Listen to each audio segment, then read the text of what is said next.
Hi, Tom Spencer here. I'm going to be doing a quick tutorial on using the intersect tool. This is a great tool because it allows you to take all features, all data, overlap it, and then you get the intersecting layers and they'll be part of the output feature class that you will name, which I already did here. So I already did it to make it easier, but I'm going to show you how to quick use it. So first off, you want to go in the analyst tool and in the toolbox, and you're going to go down to find tools, go under analyst tools, overlay, and intersect.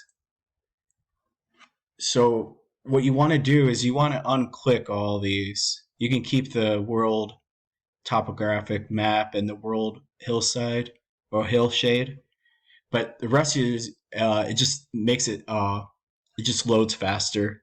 So you want to unclick those. And in input features, you're going to click on which ones you want to overlay or you want to intersect. So for mine, I did the pad US2 OFI and the proclamations. So I put both of those as my input. I'll just show you again. But you can put all these in there. So the great thing about this tool as well is you can use different data sets. So you can use vector, raster.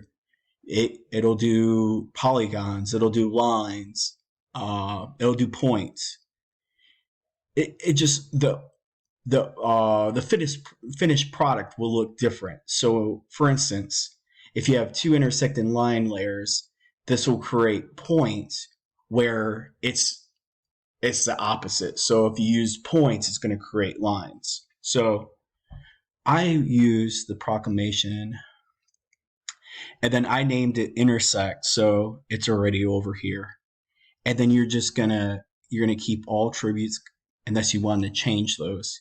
But for the purpose of this, I kept this the same and the output type same as input. And then you're going to hit run.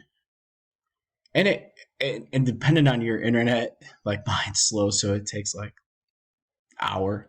But depends on how big your data that you're intersecting and how large the area. If you didn't do a filter beforehand, you're going to have a lot more being overlaid using intersection. So after you run that, go ahead and get out of here.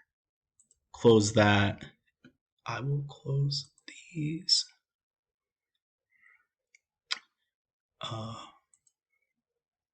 Keep that open. And then this is what I'm going to be left with. So highlighted green, and it took all the areas, even in my target area, which is Oakland County.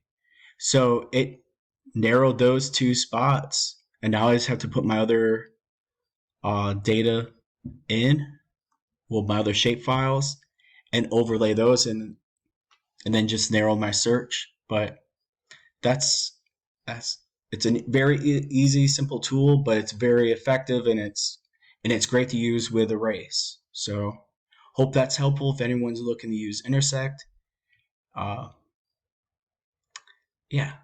there you go. Thanks again.